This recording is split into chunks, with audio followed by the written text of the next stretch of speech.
Halo sahabat keluarga Pandu, bagaimana kabarnya hari ini? Semoga kita selalu sehat dan dimampukan Tuhan untuk melakukan tugas dan kerja kita. Selamat bertemu kembali di channel Keluarga Pandu dalam program Studi Alkitab. Studi Alkitab kita kali ini diambil dari Mika 5 ayat 1 sampai dengan 4a. Sebelum mendengarkan penjelasan saya, silakan sahabat-sahabat keluarga Pandu membaca teks Alkitabnya terlebih dulu. Sebelum lanjut, jangan lupa subscribe, like, komen, dan share untuk membantu mengembangkan channel ini, supaya channel ini bisa bermanfaat untuk siapa saja. Ada 3 kota dengan nama Bethlehem di Israel, yaitu Bethlehem dari suku Yehuda, Bethlehem dari suku Sebulon, sebagaimana ditulis dalam Yosua 19 ayat 15, dan Bethlehem dari Efraim, Hakim-Hakim 12 ayat 8 dan 10. Dan Bethlehem yang disebut dalam bacaan ini adalah Bethlehem dari suku Yehuda. Bethlehem ini disebut juga Bethlehem Efrata atau juga kota Daud. Disebut kota Daud karena menjadi tempat kelahiran Daud dan tempat Daud diurapi menjadi raja oleh Samuel. Bethlehem Efrata terletak di daerah perbukitan. Jika sebelumnya di pasal 4, penulis berbicara tentang Yerusalem sebagai kota yang penting, di pasal 5 ayat 1 ini, penulis berbicara tentang sebuah kota yang kecil yang tidak berarti apa-apa bagi penyelamatan dan kedamaian Israel. Ada penafsir yang mengatakan bahwa kesusahan Israel terfokus pada Yerusalem, namun dari Bethlehemlah di masa depan akan datang pembebasan. Kecil diterjemahkan dari tsair, yang secara harfiah berarti kecil atau muda atau tidak penting. Kecil atau muda di sini dihubungkan dengan anak kecil atau anak yang masih muda. Tsair dibandingkan dengan elef. Elef tidak secara eksplisit diterjemahkan oleh TBLAI, tetapi diinterpretasi dengan kaum-kaum. Elef secara harfiah berarti 1000, tetapi karena yang dipakai di sini bentuk jamak, maka maknanya adalah ribuan. Be'alpe Yehuda, di antara ribuan dari Yehuda. Maksudnya jumlah Bethlehem itu kecil kalau dibanding dengan jumlah warga atau klan-klan Yehuda yang ribuan. Karena Bethlehem kecil, dia tidak mendapat perhatian. Bangsa-bangsa yang menaklukkan Israel berpikir bahwa dengan menaklukkan Sion, Israel akan takluk. Mereka tidak tahu bahwa Tuhan justru akan membebaskan Israel dengan mendatangkan pembebasan itu dari Bethlehem. Penafsir lain mengatakan bahwa karena kecil, maka hanya dengan campur tangan Tuhan, maka yang kecil itu akan tampil menjadi pembebas. Karena alasan itu, maka ada penafsir yang mengatakan bahwa makna Lehem mungkin lebih menunjuk kepada rumah dewa pejuang, karena nama itu mungkin berasal dari Kanaan, bukan dari Israel.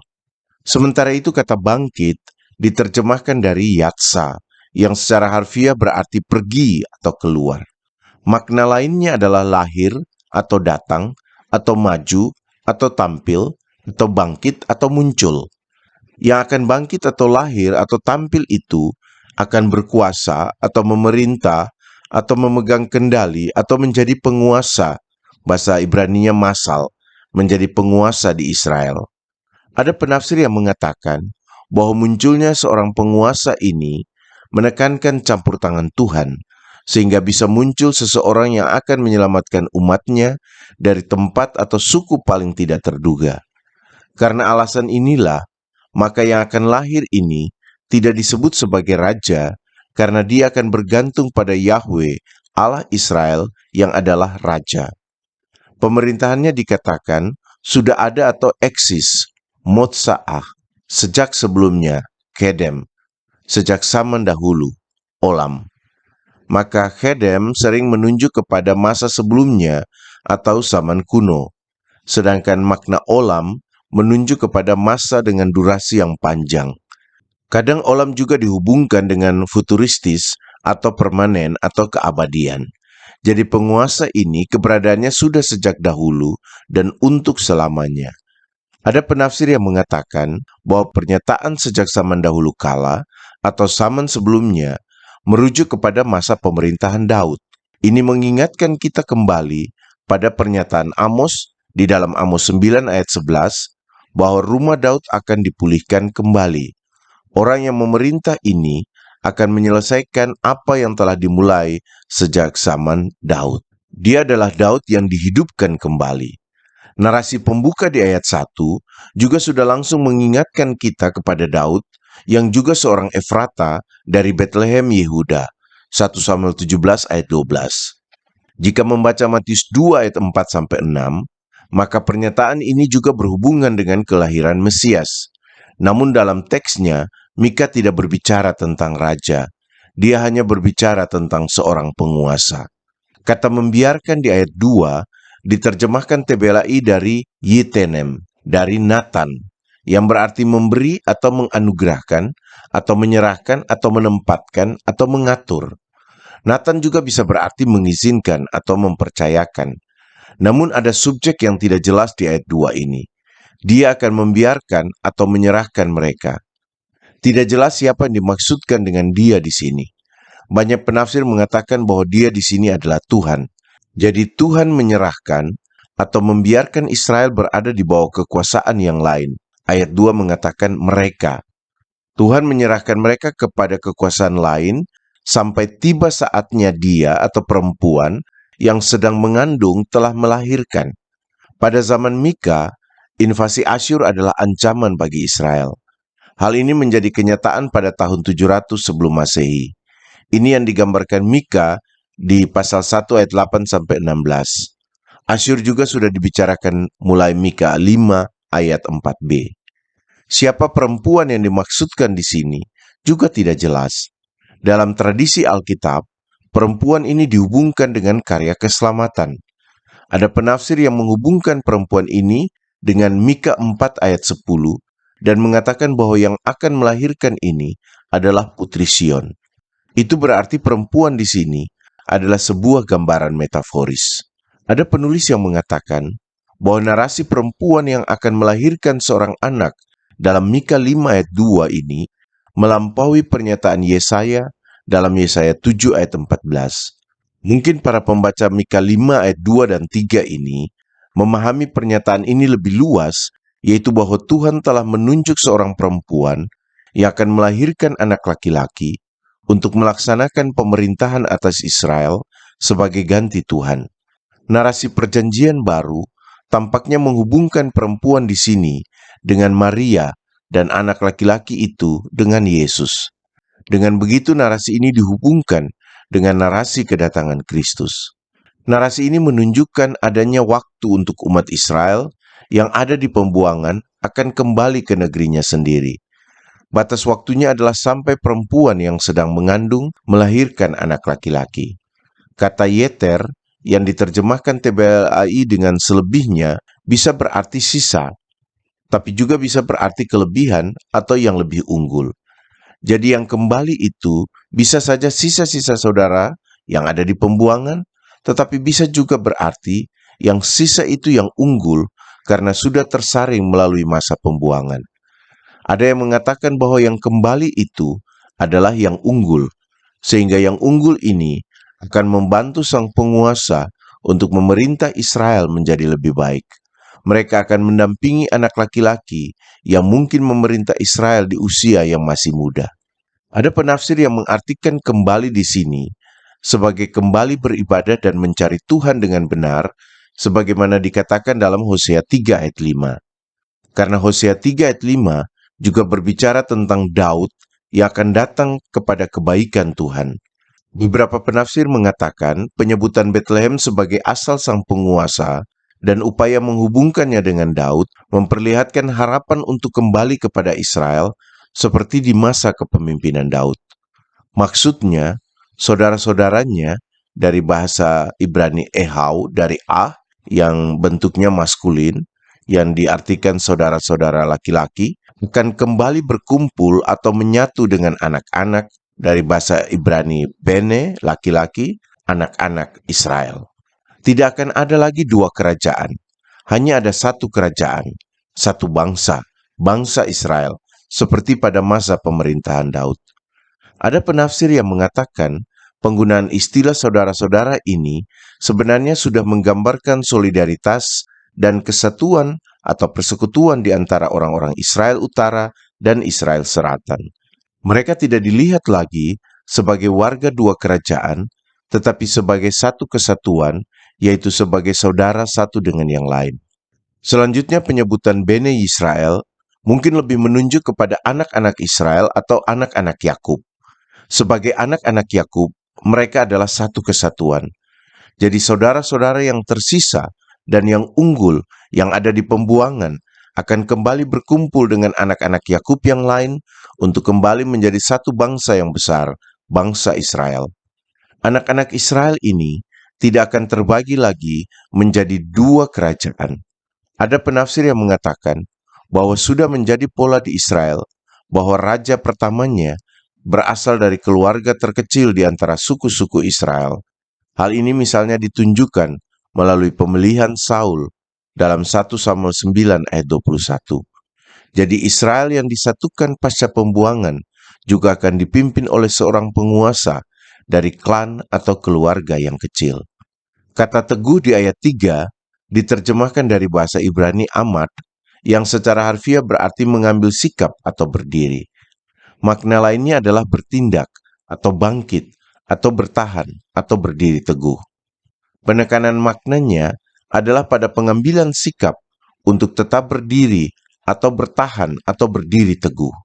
Sementara itu, kata menggembalakan diterjemahkan dari ra'ah yang secara harfiah berarti merumput. Jadi ini kata kerja yang berhubungan dengan padang rumput dan berhubungan dengan domba. Karena itu dalam ayat 3 ini, ra'ah diterjemahkan dengan menggembalakan. Jadi dia akan tetap teguh membawa Israel ke padang rumput dan mengembalakan Israel. Ini adalah gambaran dari seorang penguasa yang melayani orang-orang yang dipimpinnya. Berbeda dari gambaran penguasa yang sering lebih ingin dilayani, bukan melayani. Ini bukan pemimpin yang memimpin hanya untuk mengedepankan kepentingannya sendiri. Namun Mika mengatakan, bukan karena kekuatan atau kemampuannya, melainkan dalam kekuatan Tuhan dan dalam keagungan nama Tuhan Allahnya. Be'os Yahweh, Bikon, Sem Yahweh Elohau. Os bisa berarti kekuatan, tetapi bisa juga berarti keperkasaan. Maknanya berhubungan dengan benteng. Kalau berhubungan dengan benteng, berarti ini masalah perlindungan keamanan. Ada juga penafsir yang menghubungkannya langsung dengan masalah politik. Artinya ini merupakan bentuk perlindungan dari penguasaan oleh kekuatan lain atau bangsa lain. Sementara itu, Gaon secara harfiah berarti penebusan dan juga mengandung makna keagungan atau keunggulan.